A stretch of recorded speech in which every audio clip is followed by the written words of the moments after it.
자, 이번 선거 어느 지역, 어느 세대가 판세를 갈랐을지 출구조사에 나타난 표심을 분석해 보겠습니다. K터치 신지혜 기자 나와주시죠. 네, K터치입니다. 출구조사에서 나온 가장 중요한 정보 지금부터 설명하겠습니다. 우선 연령별로 어떤 후보가 우세한 거로 예측됐는지 보겠습니다. 자, 우선 이재명 후보 2, 3, 4, 50대에서 1위 할 거로 예측됐습니다. 김문수 후보는 60대 이상에서 1위 할 거로 예상됐고요. 이준석 후보 전체적으로는 7.7% 득표할 거로 예측됐는데 20, 30대에서는 두 자리 득표할 거로 지금 저희 출구 조사에서 집계가 됐습니다. 이걸 성별로 한번 보기 전에 특징을 살펴보면요. 우선 특징적인 게 두 가지입니다. 하나는 20대의 보수화, 두 번째는 60대 진보입니다. 20대 먼저 보겠습니다. 3년 전과 비교를 해봐야겠죠.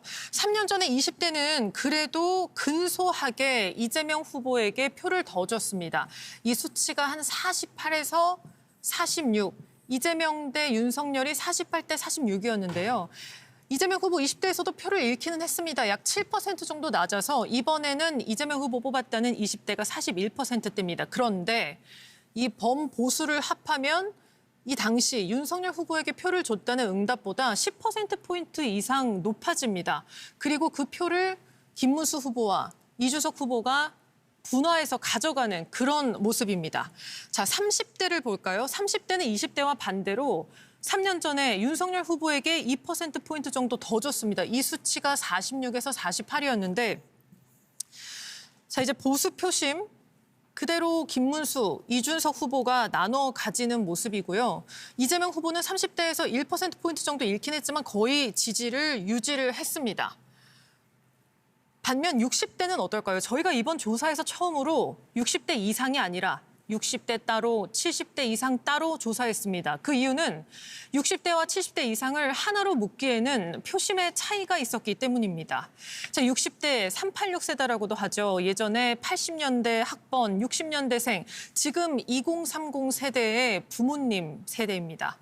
자, 그렇기 때문에 진보 성향을 가진 유권자들이 상당수 60대로 유입된 상태이고요. 지금 이 두 조사 결과를 보면 70대 이상에서는 김문수 후보가 64%로 압도적입니다. 하지만 60대에서는 어떤가요? 이재명 48대, 김문수 48.9로 0.9%포인트, 그러니까 1%포인트가 채 차이가 나지 않는 반반의 표심을 보여주고 있습니다. 어떻게 보면 20, 30대보다도 이재명 후보 지지가 더 강하게 나올 거로 예측이 되는 세대입니다. 다음으로는 성별을 보겠습니다. 이 자료 역시 중요합니다.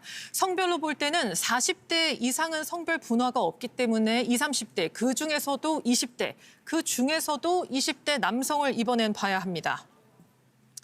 가장 특징적인 건 이준석 후보의 득표입니다. 37.2%로 20대 남성 중에서는 1위 할 거로 예측이 됐습니다. 그 다음이 김문수 후보, 근소하게 이준석 후보에 약간 못 미치는 거로 나타났고요. 자, 20대 남성의 이재명 후보 득표는 모든 연령대에서 70대 이상 남성보다도 낮은 유일하게 20대를 기록할 거로 예상이 됩니다. 24%로 지금은 예측이 되는데 3년 전보다도 20대 남성은 더 보수화됐다고 할 수 있습니다. 반면에 20대 여성은 3년 전과 이재명 후보 득표 거의 동일합니다. 이 지지 나머지, 그러니까 윤석열 후보를 뽑았던 한 34%의 20대 여성 그대로 유지되면서 25%는 김문수 후보에게, 나머지 10%는 이준석 후보에게 보수표가 분화된 그런 모습을 볼 수 있습니다. 30대 남성에게서도 이재명 후보 지지는 다소 3년 전보다 떨어진 대신에 이 범보수, 그러니까 김문수, 이준석 후보를 합친 표는 3년 전에 30대 남성이 윤석열 후보에게 줬던 표보다 더 많아질 거로 예상이 됩니다. 자, 이런 걸 봤을 때 3년 전보다는 어떤 세대 간의 투표 양상이 더 차이가 난다고 볼 수 있고요. 자, 20대, 60대 이상을 봤으니까 이제 40, 50대를 보겠습니다. 40, 50대의 특징은 이재명 후보에게 거의 몰표를 줬다는 겁니다. 물론 3년 전에도 이재명 후보를 가장 많이 지지한 어떤 계층 중에 하나였는데요. 이 숫자가 3년 전에 40대 61%가 그리고 50대도 한 50 몇 50%대에서 이재명 후보를 지지했다는 응답이 나왔었는데 이번엔 어떻습니까? 거의 10%포인트 이상 높아질 수치를 보이고 있습니다. 40대는 72.7%, 50대는 69.8%로 이재명 후보가 이 세대에서 압승할 거로 예상이 됩니다. 자, 그렇다면 이 표심은 어떻게 이동한 결과일까요? 저희가 심층 출구조사에서도 말씀드릴 자료들이 있는데요. 이건 이제 표가 얼마나 유지됐고 이탈했는지를 보여주는 자료입니다. 양쪽 다 표를 조금씩 잃었는데 그 격차가 좀 있습니다. 이재명 후보는 3년 전에 이재명 후보 뽑았고 이번에도 뽑았다는 사람이 93%, 잃은 표는 7%포인트 정도였습니다.